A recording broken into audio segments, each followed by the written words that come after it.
ओम श्री सद्गुरुवाय नमः। श्री गुरु चरणों में मेरा सत सत बार नमन।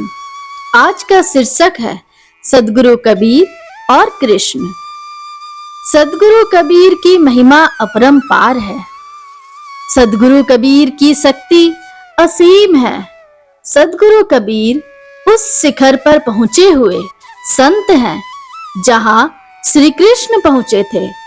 श्री कृष्ण के उपदेश और भाषा कबीर की भाषा और उपदेश से बहुत मिलते जुलते हैं।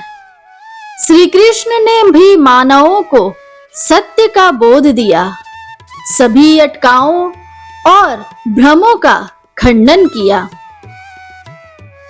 और कबीर भी सभी अटकाओं और भ्रमों का खंडन करते हुए सत्य का साक्षात्कार कराते हैं। जहां श्री कृष्ण कहते हैं, सर्वधर्मान् परित्यज्य मामेकं शरणं व्रज, अहं त्वा सर्व पापेभ्यो मोक्षयिष्यामि मा शुचः।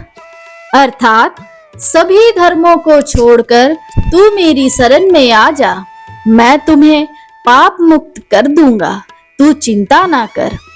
उसी भाषा में बोलते हुए संत कबीर कहते हैं, तै सुत मानु हमारी सेवा, तो कह राज देऊ हो देवा, जाए पाप सुख होई है घना, नीचे बचन कबीर के माना।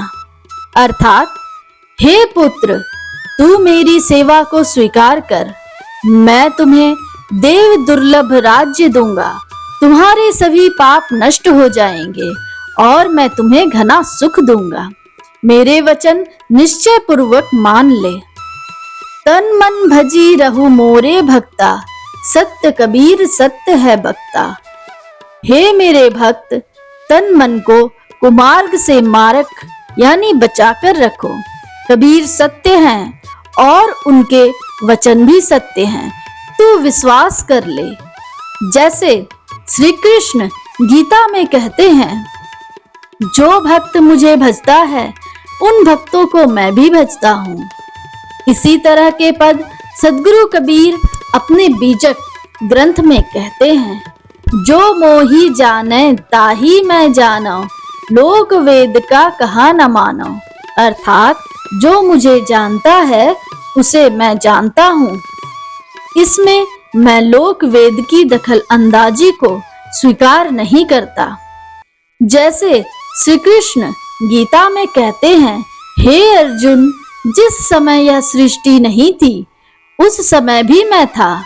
सृष्टि बनने और बिगड़ने वाली है, पर मैं न बिगड़ता हूँ न बनता हूँ। इसी बात को सद्गुरु कबीर साहब अपने ब्रीजक ग्रंथ में कहते हैं, जब हम रहल रहल नहीं कोई, हमरे माहिर रहल सब कोई। अर्थात सृष्टि के पूर्व में मैं अपने निर्गुण निराकार स्वरूप में था। उस समय कुछ भी नहीं था। उस समय अखिल प्रकृति और समस्त जीव समुदाय अपने कर्म समुच्चय के साथ मेरे ही किसी एक अंश के में अक्रिय रूप में अवस्थित थे। यह क्या है? यह कैसी भाषा है? दोनों में इतना सामंजस्य कैसे है? इसका उत्तर यही है कि कोई करुणावान अदृश्य दिव्य सत्ता मानवों को मार्ग दिखलाने, जीवन जीने की कला सिखलाने हेतु समय समय धरती पर आती रहती है। सत्ता एक ही होती है, उनका अवतरण स्थान और समय, उनके शरीर का रंग रूप आकृति भले ही भिन्न हो।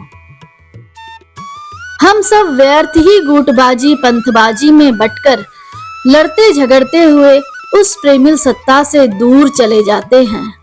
अतः सावधान। शुभम भवतु, मंगलम भवतु।